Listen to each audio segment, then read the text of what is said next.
O PL da dosimetria foi aprovado no Congresso Nacional, mas a votação está longe de encerrar esse assunto. O texto passou ontem no Senado de forma acelerada e com um grande acordo nacional que envolveu até o líder do governo na casa.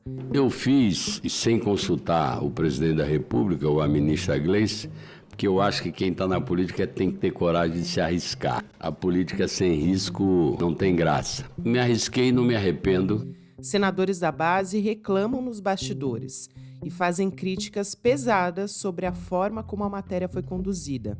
Em meio a tudo isso, a Câmara dos Deputados reagiu. Líderes partidários foram ao STF apontando vícios na condução. Estamos com um mandado de segurança pronto para entrar no STF para recorrer. Exatamente. A gente disse desde o começo da tramitação lá da Câmara que o projeto que foi votado na Câmara era um libera geral. Além da questão do 8 de janeiro, ia beneficiar crime ambiental, organização criminosa, uma série de coisas. A discussão deixou de ser só jurídica, virou uma disputa política aberta entre poderes e expôs contradições dentro da base do governo, abrindo uma crise também com os aliados.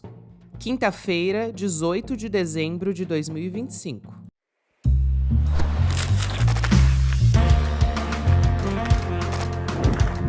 Sou a Gabriela Varela, esse é o podcast de análise e aqui mais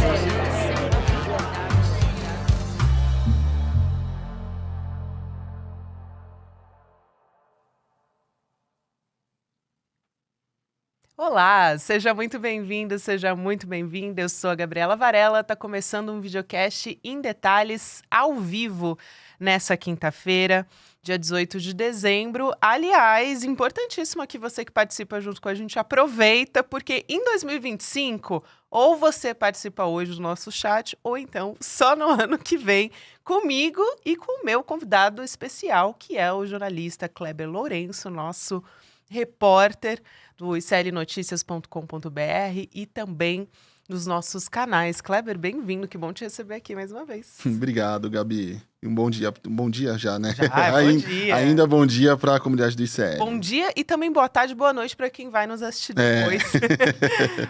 ou nos ouvir pelas plataformas de áudio. Nosso chat aqui participando junto com a gente, mandando de onde eles estão falando e acompanhando aqui a nossa conversa. E claro que a nossa última conversa aqui no programa não poderia deixar de ser o PL da dosimetria. Isso. Antes da gente falar sobre todos esses bastidores que você acompanhou muito bem desde o começo, eu quero perguntar sobre o próximo passo. Porque passou no Senado, ok. 48 votos favoráveis e 25 contrários. Vai agora para a sanção do presidente Lula com uma expectativa forte de vetos, principalmente vetos a trechos que beneficiariam o Jair Bolsonaro. Qual é a próxima etapa, então? Explica pra gente. Olha, tem duas situações interessantes nesse PL da dosimetria agora. Tanto o veto presidencial, que deve acontecer ainda esse ano, muito provavelmente, mas aí a gente entra nos detalhes do porquê disso daqui a pouquinho. E também tem uma ação, um mandado de segurança impetrado pelas lideranças da base governista na Câmara dos Deputados, Lindbergh Farias, Renildo Calheiros, Talíria Petroni e Pedro Campos, que questiona também o processo de aprovação no Senado. Isso faria também que todo o texto encontrasse dificuldades de aprovação, tivesse também que voltar para a Câmara, e ainda assim, mesmo que voltasse para a Câmara, fosse aprovado, com certeza vão ter ações na STF questionando a constitucionalidade também desse tema. Então é um texto que, ao que tudo indica, talvez não tenha muita vida longa, viu? Isso é muito bom. Você já puxou o próximo assunto que a gente pode trazer aqui, que são, vamos dizer assim, essa manobra agora questionando esse rito acelerado, principalmente, a gente está falando aqui do Lindbergh Farias, mas também com outros parlamentares também assinando essa iniciativa. Eu queria que você explicasse um pouco essa etapa, porque diz muito também sobre como é que está o clima na base governista nesse momento, já que tivemos pronunciamentos públicos sobre isso, de senadores criticando, falando contra o PL da dosimetria e a maneira, a tramitação extremamente acelerada. A gente teve um pedido de vista que durou 4 horas, só nessa quarta-feira. Então, explicando um pouco de o que diz a base governista e quais são os personagens dessa história que te chamam mais a atenção durante a tramitação dessa discussão. Olha, Gabi, tudo envolvendo essa história da dosimetria, que é nada além do que uma anistia disfarçada, e é preciso que fique muito claro isso. Perfeito. É muito ruim. É tudo muito ruim nessa história, em qualquer aspecto, seja do lado do governo, da oposição, na base governista, e aí expandindo um pouco a base, não só no Congresso Nacional, mas na militância também a história ficou muito ruim. Primeiro ponto interessante é a questão do senador Jacques Wagner, obviamente, que fez um acordo ali para fazer a tramitação rápida do projeto, para evitar que o texto ficasse para o ano que vem. Só que vamos levar em consideração que sim, ele fez um acordo pessoal que não envolveu o governo. Vamos pensar que talvez tenha sido isso, apesar de tudo indicar que talvez não também. Mas as justificativas não se sustentam. Ele fala que fez esse acordo que é para pudesse acelerar a tramitação da taxação das bets e fim das isenções. Só que eu conversei com os senadores e também, se a gente acompanhasse o histórico de votações, não havia nenhuma indicação de que esses temas que estavam no Senado e foram votados ontem iam enfrentar qualquer tipo de entrave. Na semana anterior, o Senado tinha votado, junto com o PL antifacção, um trecho onde cobraria uma taxação das bets para financiar a segurança pública, e isso passou com tranquilidade. Então, veja só, isso não era uma justificativa, porque todo o cenário indicava que era um texto que ia tramitar sem problemas, com ou sem a votação da dosimetria. Além disso, a atitude do Jacques Wagner expôs muito os apoiadores do governo. Otto Alencar, Renan Calheiros, que passaram semanas ali criticando a proposta. Semanas não, meses, né? Esse debate, assim, se arrastou ao longo do ano todo. Então, eles foram muito vocais nisso, eles fizeram muitas críticas. Otto Alencar, até o início da semana, até um dia antes, estava ali dando entrevistas, falando de forma enfática.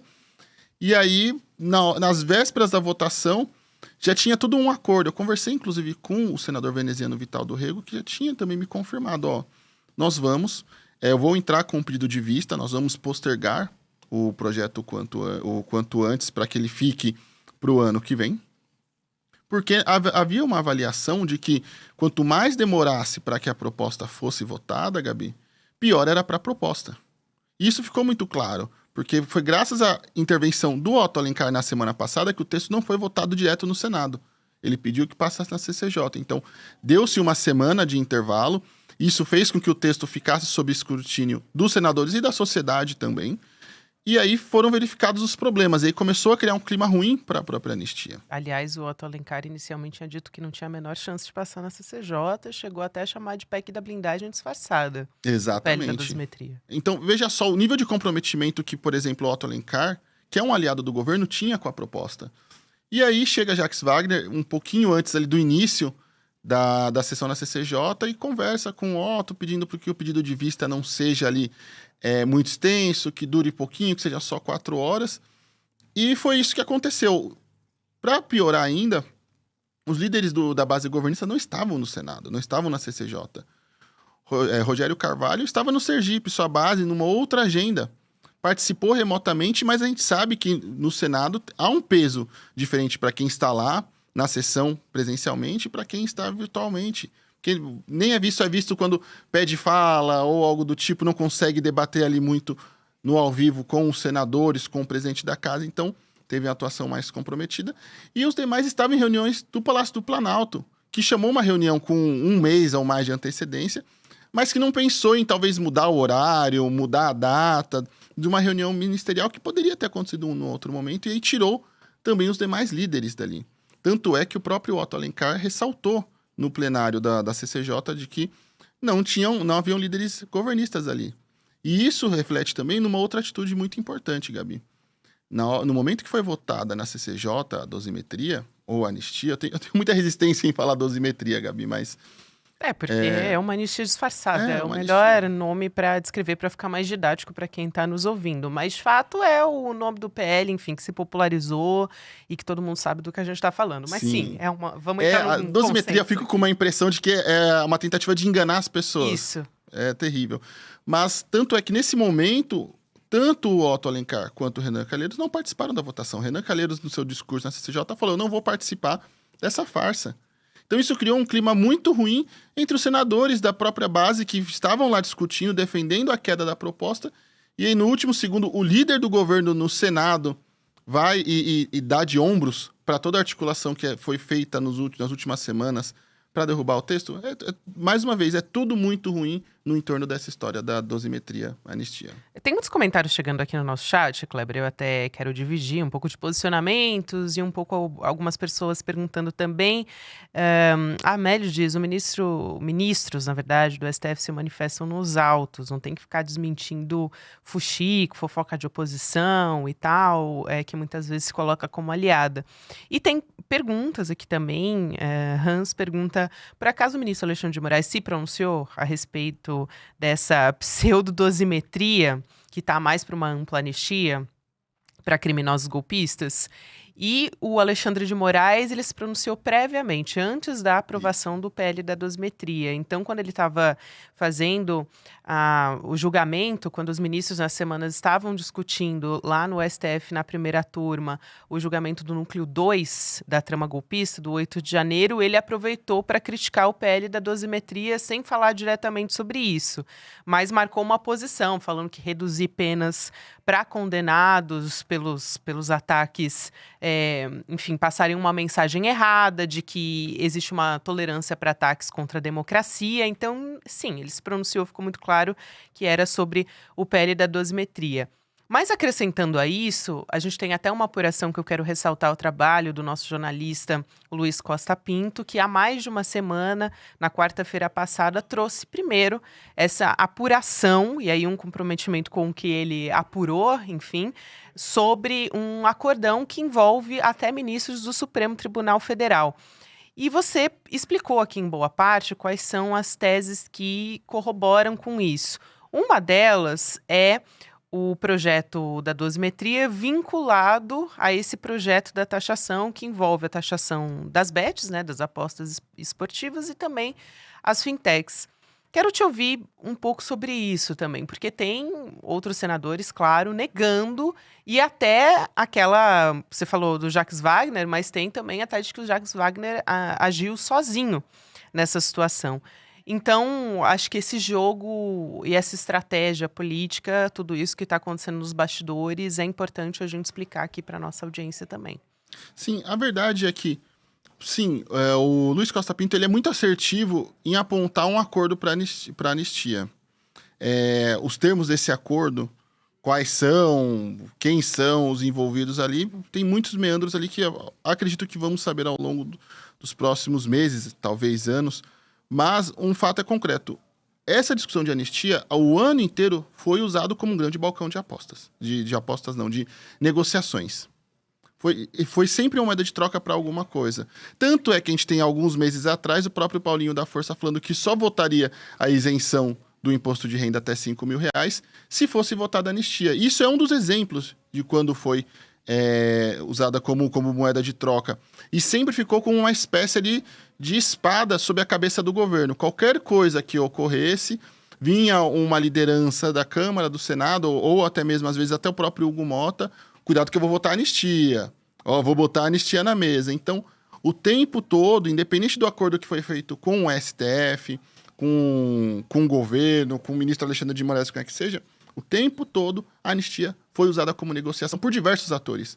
Um exemplo disso é que, na imprensa local, no Ceará, já se tem algumas discussões falando que, por exemplo, o PSB deu a maioria dos seus votos para a dosimetria no Senado por conta de uma articulação do próprio Cid Gomes, que estaria articulando a favor do seu irmão Ciro Gomes para que tenha o apoio do PL na disputa ao governo estadual no estado.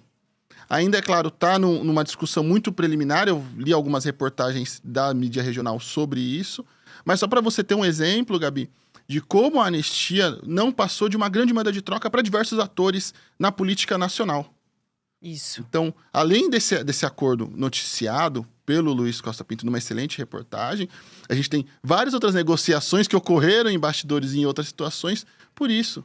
No Então, paralelo. eu não discordaria, não ficaria espantado também se, inclusive, essa fala do Jacques Wagner e essa articulação dele não partisse de algo próprio dele, para além das outras negociações que tem de bastidor sobre isso, porque são tantas articulações, tantos interesses e tantas pessoas que se valeram da anistia ao longo dos últimos anos para barganhar coisas com o governo ou com a oposição, que tudo é possível. E, mais uma vez, só deixando bem claro como tudo, enfim, no entorno dessa história é muito ruim e soa muito ruim. Claro, isso é muito ruim porque a gente está falando aqui de algo, enfim, que tem uma lógica espúria, que a gente está falando de troca, mas no fim das contas é essa a palavra, talvez, porque a gente está fazendo a gente está vinculando um tema de natureza democrática que precisa de uma manutenção e uma vigilância constante, que é a manutenção da nossa democracia, e uma matéria, enfim, a gente citou vários aqui elementos, seja uma matéria de arrecadação, ou enfim, mas que tem outros interesses. Então, é muito delicado numa democracia como a nossa, a gente, e também com o histórico de não punir golpistas, principalmente militares, você dá uma resposta como essa e numa semana também que se tem uma manifestação, um posicionamento da sociedade, deixando muito claro qual é o interesse da sociedade.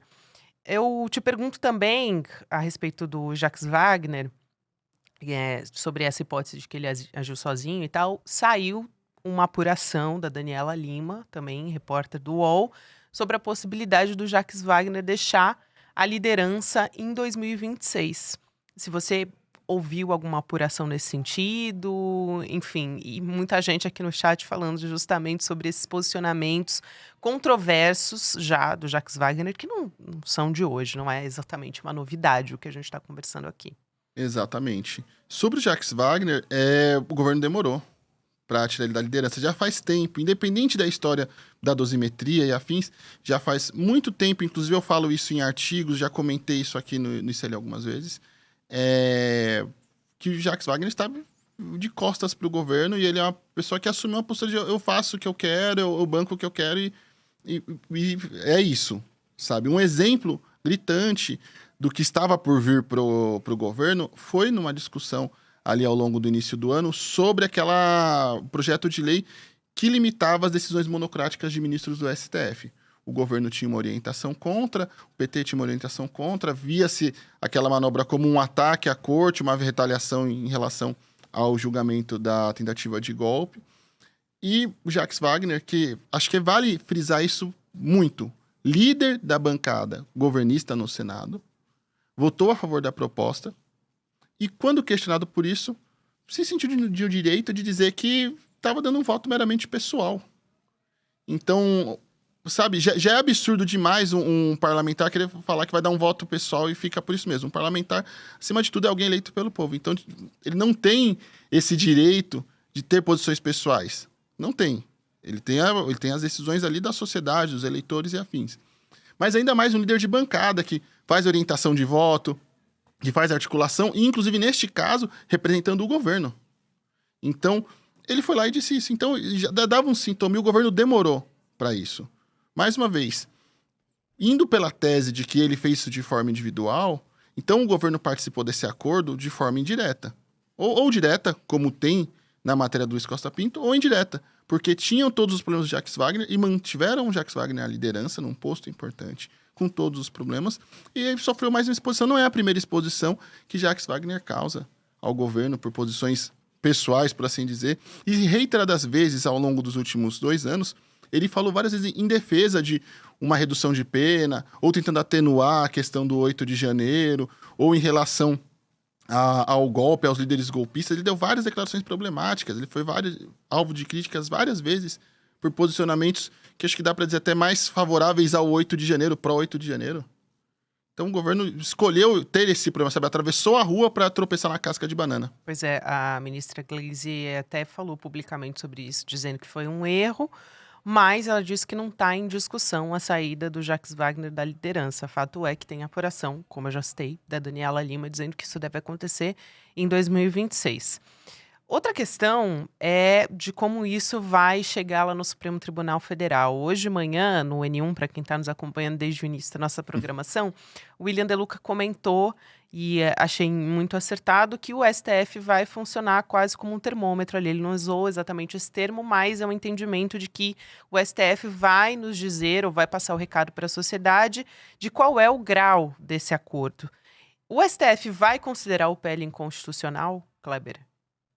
Olha, eu conversei com diversos juristas ao longo do ano sobre esse tema e todos foram unânimes. O PL da dosimetria ou da anistia, ou seja lá o que for para liberar os criminosos do 8 de janeiro, é uma questão inconstitucional. Principalmente porque é uma iniciativa que fragiliza a democracia. Então já encontra aí um vício na própria redação, na própria concepção do projeto.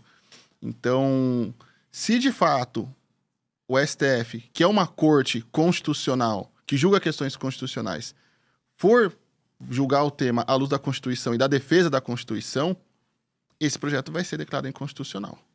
E aí também é muito importante a gente separar algumas coisas. A gente tem o mandado de segurança, que a gente comentou no comecinho, que é questionando os ritos da aprovação do projeto, e podemos ter também uma ação na STF questionando o projeto em si também. Então, isso também vai ser colocado em discussão. Por isso que eu falo, não é um projeto que vai ter uma vida muito longa. E aí, acho que voltando alguns passos, falando do mandado de segurança, é importante ressaltar uma coisa. Um dos argumentos que foi utilizado pelo PT e pelas demais lideranças para questionar o processo foi o pedido de vista de 4 horas. O pedido de vista de 4 horas, que foi justamente algo articulado pelo Jacques Wagner, senador petista, líder da base governista. E quem está questionando isso agora é o PT na Câmara, questionando uma articulação do senador petista no Senado. Mais uma vez, como tudo soa muito ruim nessa história. Uma coisa é essa ADIM, que pode ser encaminhada ali para o Supremo Tribunal Federal para declarar a inconstitucionalidade no fim das contas, né? O STF sendo provocado sobre essa questão e aí declarando a inconstitucionalidade desse projeto. A outra é o veto, ou melhor dizendo, né, os vetos ali que dizem respeito quando chegar a sanção do presidente Lula. Essa é uma outra coisa, mas que correm nas possibilidades agora que já houve essa aprovação no Senado. Muito está se falando também, Kleber, para a gente ir encaminhando aqui para o nosso final, sobre o indulto de Natal. Antes falava que o Lula com certeza excluiria qualquer condenado por golpe do 8 de janeiro. Agora se fala na possibilidade dos bagrinhos, então os condenados do 8 de janeiro de menor potencial, vamos dizer assim. A gente não está falando de Bolsonaro e nem dos financiadores A do bucha golpe. de canhão da coisa Bucha toda. de canhão. Então, um dado importante sobre esses bagrinhos, atualmente, em regime fechado, são um pouco mais que 140 pessoas. A maioria já está cumprindo fora da ou regime semiaberto, domiciliar, enfim, outros tipos de pena alternativa, ou até mesmo já ali em liberdade. Então, é importante falar disso porque a oposição vem com uma conversa de temos milhões de brasileiros, milhares de pessoas presas e é um grande clamor essa dosimetria. Não é. Primeiro, saiu uma pesquisa Atlas hoje e mostrou que 60% dos brasileiros são contra a dosimetria. E segundo, são só 140 pessoas. São um universo muito pequeno de pessoas dentro da sociedade brasileira que cometeram crime, que estavam lá quebrando tudo, incitando um golpe de Estado. Pode ser uma possibilidade, tendo em vista o número diminuto de pessoas ali encarceradas ainda por cometerem crime. É importante sempre frisar isso. Então, é uma possibilidade sim. Eu conversei essa semana com o Marivaldo Pereira, que é o secretário de Assuntos Legislativos do Ministério da Justiça, e o que ele me disse sobre essas possibilidades de veto e afins é de que, sim, o governo ia esperar a aprovação do texto para fazer o veto. E essa história de indulto começou a circular nos últimos dias, mas não acho que vai ter vida longa. Por quê? O governo pegou muito mal para ele a história de que o Jacques Wagner fez um acordo, de que o governo fez um acordo, de que há um acordo para aprovar a anistia. É muito ruim. Muito ruim para o governo e pior ainda para os próprios apoiadores do governo. Hoje o governo ele tem uma luta hércule para ter uma boa aprovação. E imagina se você fica mal até com quem já te apoia, Gabi. Então, eles têm uma preocupação muito grande com isso. Então, acho que até por conta da repercussão dessa situação envolvendo Jacques Wagner, as falas de Renan Calheiros, as falas de Alessandro Vieira e afins, dão um tom disso. E aí, um último ponto sobre também essa história do acordo, que é interessante ressaltar, que o senador Alessandro Vieira falou reiteradas vezes ontem de que Alexandre de Moraes atuou na redação, e o deputado Paulinho da Força, que foi relator do texto na Câmara dos Deputados, também falou várias vezes abertamente que tinha aprovação do ministro Alexandre de Moraes, que ele tinha visto o texto, que a redação atual era aprovada por ele. E se, por acaso, até das perguntas que você comentou, o STF vai se posicionar, o STF não se posiciona fora dos autos, me desculpem, mas essa impressão e essa suspeição que tem sobre a atuação do STF nesse texto foi criada pelo próprio STF, que várias vezes saiu ali dos tribunais para fazer articulação política. A gente tem as reuniões em Lisboa, a gente tem os ministros que têm institutos e esposas que têm ali escritório de advocacia que atuam em causas em Brasília. Então, quem criou esse clima de suspensão também para o STF foi o próprio STF. Mais uma vez, eu repeti isso ao longo da nossa conversa, Gabi, mas é tudo muito ruim no entorno dessa história da anistia, em todos os aspectos.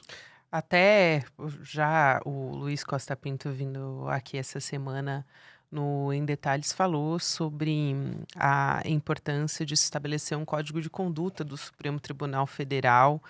Então, e já falou a respeito disso também no N2, enfim, é uma discussão que está colocada e a gente tem pouco tempo aqui, porque a gente está chegando ao final do Em Detalhes e temos que entregar agora o nosso bastão para a Débora Maganha lá no Mercado Investimento. Kleber, mas quero muito te agradecer por essa cobertura, enfim, por vir aqui no programa, neste último programa do ano.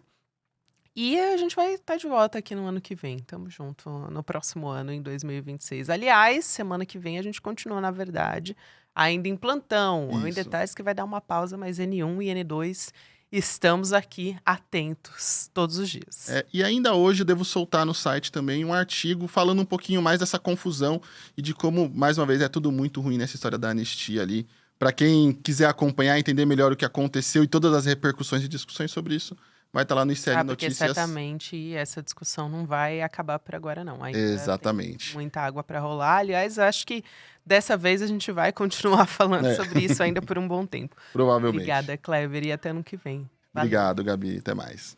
Quero convidar também você que está nos assistindo para essa sexta-feira numa programação especial aqui no ICL. Pela primeira vez, teremos uma retrospectiva de 2025, então com a apresentação da Roberta Garcia e do William De Luca também você acompanha os principais acontecimentos da nossa política, economia, com análise dos nossos jornalistas também. Então teremos Chico Sá, Rodrigo Viana, Juliana Dalpiva, Leandro Demore e Eduardo Moreira na nossa retrospectiva.